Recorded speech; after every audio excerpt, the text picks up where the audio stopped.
안녕하세요. 반갑습니다. 미치고 김 박사입니다. 안녕하세요. 리치고의 김기원입니다. 네, 자 전세 대출의 문턱이 높아질 것으로 보여집니다. 이제 올해 전세 대출 보증 비율을 100%에서 90%로 이제 하향 조절하겠다라고 밝혔는데요. 이에 따라서 전세 대출의 한도가 줄어들거나 또 금리가 더 오를 가능성이 커지게 됐습니다. 네. 오늘 영상에서는요, 특히 전세를 준비하고 계신 분들이 끝까지 함께 해주시면 좋을 것 같습니다. 네, 그동안 이제 수차례 후퇴했던 전세 대출에 대해서 어떻게 보면 사실상 첫 규제라는 점에서 그렇죠. 좀 의미가 있는 것 같아요. 네, 그래서 이 맞습니다. 내용을 함께 다뤄보도록 하겠습니다. 네. 일단 결론적으로 이제 손쉬운 전세 시대는 끝났다. 네. 근데 사실 이게 말이 안 되는 거였죠. 전세금을 100% 보증해 준다라는 게 이게 이런 게 어디 있어요. 그러니까 이제 네. 다 대출로 전세를 하는 거예요. 그렇죠. 네. 그리고 그러다 보니까 이제 허그가 완전 엄청난 적자. 이게 다 국민들의 세금이잖아요. 맞아요. 네, 그래서 이거는 어떻게 보면 비정상화에 지금 정상화로 지금 가고 있다 이렇게 좀 보고 있고요. 네. 자, 이제 보시면은 전세 대출 규모가 한 200조 정도 엄청난 돈입니다 이게. 그러니까 한국의 가계부채에서 전세 대출까지 포함하면은 이게 엄청난데 이게 지금 포함을 안 시키다 보니까 자, 그런데 이 보증보험의 보증 비율을 100%에서 90%로 낮추고 수도권에 한해서 추가로 하향하는 방안을 검토한다고 합니다. 그러니까 이제 90에서 이제 80까지도 네. 더 낮출 수 있다는 그렇죠. 거예요. 그러니까 전국은 90인데 네. 수도권만 90이 아니라 뭐 85, 80도 될 수 있다라는 거죠. 네. 그러니까 보증 안 해줄 거야. 이제 이런 거죠. 그래서 요게 이제 한국주택금융공사나 주택도시보증공사, 허그, 그 다음에 SGI.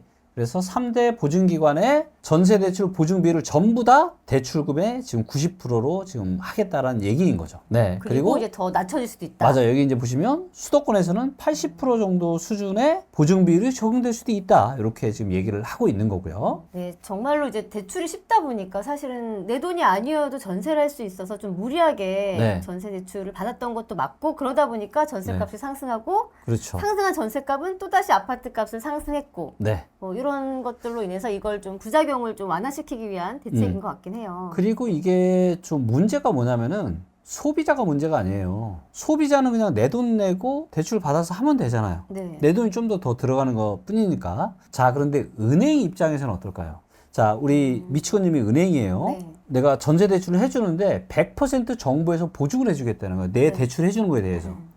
그러면은 마음이 편해요, 안 편해요? 편하죠. 대출을 막 해줘요, 안 해줘요? 막 해주죠. 왜냐면 어차피 보증을 다 받을 수 있으니까. 그렇지. 네. 그러니까 금리도 어떻게 했어요? 그, 금리도 싸게 해줬겠죠? 왜? 100%다 해주는데. 완전 그냥 봉이 김선달을 그쵸. 그냥 다 해주니까. 그런데 이제는 금융기관에서도 머릿속이 복잡해질 것 같아요. 그래서 금리가 상승에 대한 우려의 말이 나오는군요. 그렇죠. 그래서 전세 시장이 이걸로 인해서 좀 상당한 변화가 있지 않을까 싶습니다. 그래서 그리고 이런 변화를 잘 우리가 지켜봐야 될 것 같아요. 그리고 이 전세 시장의 변화가 매매 시장에도 저는 당연히 상당한 영향을 미칠 거라고 봅니다. 그래서 여러분들 이제는 손쉬운 이런 대출의 시대는 정말로 끝나가고 있다. 예, 정말 대출 잘 하셔야 돼요. 근데 이런 시기에 정부가 뭐 특례보금자리론, 그 다음에 신생아 특례 이런 거 해준다고 대출 턱턱 받았다가는 진짜 여러분들 큰일 날 수 있어요. 또 저희 대출 DSR 3단계도 시행을 할 것이다라고 했잖아요. 네. 10월에 한다라고 했기 때문에 그렇죠. 이런 것들이 다 까다로워지고 있는 거거든요. 네, 조건들이. 맞습니다. 네. 그래서 요번에 이제 얘기를 한 게 일단 보증 비율 줄이는 거를 1분기 내에 시행을 하겠다. 1분기 내에. 그리고 스트레스 DSR 7월 달에 예정이 돼 있는데 이것도 예정대로 시행하겠다. 그러면 이제 가상금리가 100%인 1.5% 가상금리가 부여가 되기 때문에 지금 2단계만으로도 가계부채가 둔화됐죠? 그리고 부동산 시장이 얼어붙었죠? 네. 근데 이제 3단계가 올해 7월 달부터 시행이 되면 어떻게 되겠어요? 시장이 유동성이 더 이제 줄어드는 거죠. 그렇죠. 그런데 거기에 전세 보증도 100%가 아니라 지방은 90, 수도권은 80%까지도 지금 될 수 있다라는 겁니다. 시장이 지금 완전 분위기가 여러분들 달라지고 있는 겁니다. 네. 아무튼 이렇게 이번에 전세 네. 대출 보증 비율을 축소한 이제 가장 큰 배경이라고 한다면 네. 아마 이제 말씀 주신 것처럼 이제 네. 무리한 대출에 대한 부분, 그리고 네. 갭 투자를 막겠다 이런 거일 것 같아요. 아니 근데 갭 투자를 지금 할 수도 없는 상황이고, 그렇긴 해요. 하려고 해도 할 수도 네, 없는 맞아요. 상황이고, 네. 이제 문제는 뭐냐면 허그가 너무 힘드니까 보증해주다가 다 지금 거덜났잖아요. 그리고 이게 또 뭐예요? 보증을 다 해주니까 은행이 대출 심사를 제대로 하겠어요? 안 하겠어요? 그냥 아까도 제가 말씀드린 그냥 그렇죠. 미치코님이 만약에 저한테 대출을 해줘요. 10억 해준다고 해요. 근데 이 10억을 만약에 내가 못 갚아. 잘못됐어. 어차피 나라에서 정부에서 다 해준대. 해주니까. 예, 맞아. 그러면 나한테 대출을 해줄 거예요? 안 해줄 거예요? 해주지. 안 해줄 이유가 없죠. 그쵸? 솔직히 안 해줄 이유가 없어요. 예, 예. 방송 끝나고 10억 좀 입금 좀 네, 해주세요. 은행이 아니에요. 아, 은행 아니에요? 아니 80%밖에 안 해. 8억 대출 저한테 가능하세요? 다시 자. 네, 그래서 이제 요런 거거든요, 지금. 이해가 좀 우리끼리 얘기하니까 좀 이해가 되시죠? 네. 네, 그래서 이런 문제가 좀 있었어요. 그러다 보니까 뭐예요? 사실상 전액을 다 보증해주는 구조다 보니까 그냥 막 해주는 거지. 그리고 막 해주다 보니까 이런 게 뭐예요? 전세대출을, 원래는 전세대출을 해서 뭐, 예를 들어서 신혼부부 같은 경우 돈이 어디 있어요, 솔직히. 맞아. 자기도 뭐 1억, 2억도 사실 쉽지 않은데. 근데 전세대출 막 해주니까, 자기야, 우리 저기 아파트 살자. 조금 대출 받아서. 그쵸. 원래는 빌라 월세 살아야 되는데, 근데 그걸 못 하는 거죠. 그래서 좀 더 높은 월세를 살았던 거예요. 아파트나 이런 데로. 그러니까 아파트의 전세가 올라가고, 어떻게 돼요? 매매가가 다시 올라가고. 그래서 아파트로의 쏠림 현상이 저는 가속화됐다고 봅니다.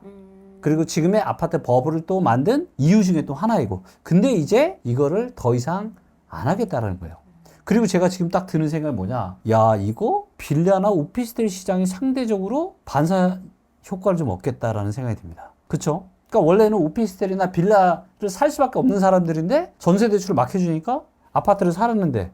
그쵸? 그래서 아파트에 대한 수용 좀 줄고 네. 저렴한 빌라나 오피스텔의 월세나 이런 반전세 수요가 좀 더 많아질 수도 있을 것 같아요. 그러겠네요. 네. 사실 기존에 그런 건 있어요. 저기 전세 사기 이런 것들이 사실 아파트보다는 다 빌라 이런 데서 나타났던 맞아요. 건데 네. 그러다 보니까 이제 전세를 굉장히 꺼려했단 말이에요. 그런데 이렇게 전세 대출을 받는 게 어려워지면 네. 이제 전세보다는 다 월세로 바꾸지 않을까. 그래서 월세 시장은 계속 커지지 않을까. 네. 이런 생각이 좀 들긴 네, 해요. 맞습니다. 이미 이제 그런 움직임이 지금 나타나고 있고요. 그래서 요게 이제 1분기에 지금 시행이 될 예정이거든요. 네. 네, 그러다 보니까 아무래도 이제 대출을 해주는 입장에서도 여러 가지 이런 조건들을 이전처럼 쉽게 할 것 같지가 않거든요. 그러니까 전세자금 대출 받기가 쉽지가 않을 거예요. 대출 문턱이 올라가는 거죠. 네, 그러다 보면은 뭐예요? 이제 월세화가 진행 중인 빌라 등 이제 서민 임대차 이런 월세 시장이 더 불안해질 수가 있겠죠. 그리고 전세대출 심사가 이제 어떻게 돼요? 자, 그 전까지는 저한테 10억 빌려줄 때 정부가 다 해줬어. 근데 그렇게 못하고 9억만 해준대요. 그러니까 1억은 누가 책임져야 돼? 그러니까 못 갚을 수도 우리 있으니까. 미치코님이 이제 책임져야 되는 거예요. 네. 제가 못 갚으면 저한테 대출을 까다롭게 하겠어요? 쉽게 하겠어요? 굉장히 까다롭게 하겠죠. 갑자기 눈빛이 이렇게. 내가 그쵸. 1억을 못 받을 수 있는데. 그렇죠. 네. 굉장히 까다로워지겠죠. 그렇기 때문에 당연히 전세 시장이 위축될 수밖에 없을 겁니다. 왜냐하면 전세 시장도 사실 어떻게 보면 대출로 이게 지탱이 돼 왔으니까. 그렇죠. 네. 그렇게 주면은 이제 사람들이 전세에서 월세로 바꾸잖아요. 네. 그럼 월세 가격은 상승하지 월세 않을까요? 가격이 상승할 수 있죠. 네, 그것도 네. 어떻게 보면 부작용이 하나가 될 것 같긴 하거든요. 맞습니다. 그리고 이미 이제 연립이나 다세대의 월세 가격은 지금 계속 올라가고 있어요. 네, 왜냐하면 사람들이 오피스텔이나 빌라 이런 거는 이제 전세를 선호를 하지 않다 보니까 네. 다 이제 월세 쪽으로 지금 많이 비중이 지금 치우치고 있고 그러다 보니까 지금 비아파트 임대차 시장에서는 월세가 차지하는 비중이 거의 70%입니다. 굉장히 높아요. 긍정적인 목적을 두고 네. 전세 대출에 대한 하향을 조절한 거긴 맞는데 네. 또 반면에 이제 내가 실거주자 입장이라고 한다면 이제 네. 대출을 많이 까다롭게 받다 보니까 대출 전세 받기 힘든 거잖아요. 네. 그러니까 부작용도 분명히 있을 것 같아요. 그럼요. 영향이 좀 클 것 같아요. 영향이 있죠. 분명히 이게 영향이 있을 거고요. 그렇기 때문에 전세 시장의 어떤 수요를 증가가 아니라 감소시키는 요인이에요. 그래서 많은 분들이 우리가 이제 가격을 볼 때는 수요와 공급을 같이 봐야 되는데 이제 공급이 계속 부족하다고 얘기를 하면서 지금 상승에 대한 이런 얘기만 하고 계시는 분들도 있는데 수요적인 측면에서 봤을 때 이제 전세 대출도 쉽지 않아요. 그래서 어떻게 될 거냐? 심사가 당연히 까다로워질 거고요. 네. 전세 대출 금리가 높아지거나 대출 한도에도 당연히 영향이 있겠죠. 그러다 보니까 반전세나 월세 형태로 거주하려고 하는 주거 수요가 확대가 될 수밖에 없을 것 같고요. 대출 한도가 줄어드니까.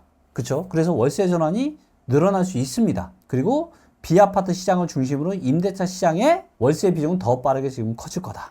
이렇게 지금 보고 있는 거죠. 아마도 이게 이제 무리하게 전세 대출을 받지 말라는 것의 의미이긴 한데 네. 다만 이제 그조차도 대출이 안 되는 분들한테는 조금 직격탄이 될 수 있는 부작용은 네. 좀 생각을 해봐야 될 것 같긴 합니다. 네. 그래서 이번 전세 대출에 대한 보증 비율 치수가 서민의 주거 안정을 조금 위협하는 또 제도가 되지 않을까 전 좀 걱정은 되거든요. 네, 그럴 수 있는데 이게 어떻게 보면은 중장기는 이 방향이 맞다라고 봐요. 왜냐하면 전세 사기나 역전세로 인해서 또 손실 보고 이런 분들이 또 얼마나 오히려 많아요. 크니까. 그렇죠? 네, 그러니까 이제 모든 거에는 일장일단이 있는데 일단 한국의 인구는 지금 너무 많이 감소를 하고 있는데 대출이 너무 많아요. 참고로 제가 마지막으로 제가 인구가 얼마나 많이 감소하는지를 제가 데이터로 보여드릴게요. 아마 이거 보시면 좀 놀랄 수도 있는데 그런 표현도 있더라고요. 제가 기사 하나 봤는데 뭐 늙어가는 한국. 그래서 이제 고연령층만 있고 네, 뭐 신생아가 없다 보니까 이제 점점 인구는 감소되고 네. 그래서 인구 감소와 이제 고연령화에 대한 네. 굉장히 위험 신호다라는 뉴스가 계속해서 나오긴 네, 합니다. 굉장히 위험하죠. 네. 그러니까 인구가 늙어가는 것뿐만이 아니라 인구가 굉장히 빠르게 줄고 있어요. 자, 이게 보시면은 요게 지금 대한민국 인구거든요. 전체 인구. 고점이 이제 21년 한 2월 달 5,182만 명. 근데 지금 얼마냐면요. 5,122만 6천 명입니다. 몇 명이 감소했어요? 대략 60만 명이 감소했습니다. 몇 년 됐습니까? 21년 2월 달이니까 22, 23, 24, 25. 지금 4년 정도 만에 네. 60만 명이 감소한 거예요. 근데 60만 명이면 얼마나 큰 인구인지 아세요? 그냥 감은 솔직히 잘 안 잡히네요. 서울 인구로 비교를 해봐야 되나? 자, 네. 우리가 지방 도시 중에 네. 강원도를 한번 볼게요. 강원도의 원주시의 인구가 36만 명이고요. 춘천의 인구가 28만 명입니다. 아 그럼 춘천의 원주와 춘천, 원주 합한 사천 거. 인구가 없어지는 거네요. 인구가 보다 없는 조금 거네. 작은 인구가 4년 만에 사라진 거예요. 그러니까 춘천과 원주가 싹 없어진 거랑 똑같은 거예요. 지금 4년 이제 5년 지나면 그렇게 되겠죠. 5년 만에. 그리고 이거를 자, 충청 남도를 보시면은 아산시가 35만 명입니다. 서산이 17만 명이에요. 그러면 아산과 서산, 당진 요 합한 거 이게 이제 없어지는 거. 천안이 지금 66만 야, 거의 천안이네. 천안이 없어진다. 거의 천안이 없어진 거예요, 지금 4년 만에. 그러니까 이게 인구 감소가 굉장히 이 차트에서 보시는 것처럼 지금 이렇게 줄고 있다고 지금. 자, 근데 문제는 뭐예요? 그러니까 당장은 저는 대한민국 부동산 가격이 뭐 엄청나게 크게 위험할 것 같지는 않아요. 물론 이번에 좀 폭락이 있긴 하겠지만 다시 반등이 나올 거고. 자, 그런데 이제 제가 걱정하는 건 뭐냐면은 신생아 특례나 특례 보금자리론을 몇 년이에요? 30년씩 기간 한도로 봤잖아요. 30년, 40년. 네.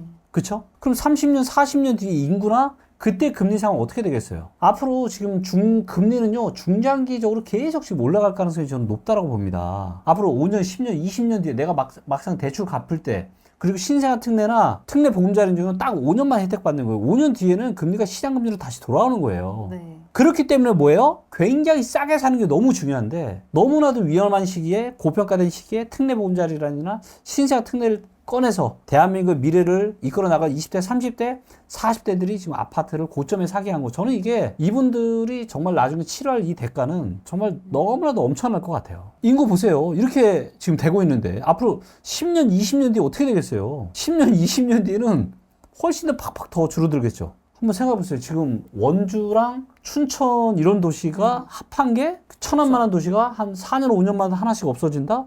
그러니까 천안이 없어지는 거예요, 그렇죠? 천안 같은 도시가 그러니까요. 인구가 아무 텅텅 비는 거니까. 예. 굉장히 진짜 위험천만한 상황입니다. 네, 그렇기 때문에 진짜 큰 맥락을 좀 잘 보시고 네. 좀 데이터에 기반해서 의사결정 하셨으면 좋겠고, 그리고 정말 싸게 사는 게 너무 중요하고요. 그리고 이제는 그럴 수 있는 절호의 찬스가 이제 25년부터 이제 시작이 될 거라고 저는 보고 있어요. 네. 그래서 지방 부동산 시장의 대반전이 이제 25년부터 일부 지역부터 시작되고 26년부터는 이제 본격적인 대세 상승이 저는 나타날 가능성이 아주 높다라고 좀 보고 있습니다. 그 네, 기회를 꼭 좀 무엇보다. 잡으셨으면 좋겠어요. 무엇보다 무리하게 좀 대출을 받지는 절대 말아야겠다라는 하시면 안 것을 됩니다. 좀 저희가 네. 다시 한번 말씀을 드리면서 이번 영상은 마무리를 하도록 하겠습니다. 이번 영상 좋았다면 좋아요, 구독, 댓글 함께 해주시길 바랍니다. 감사합니다.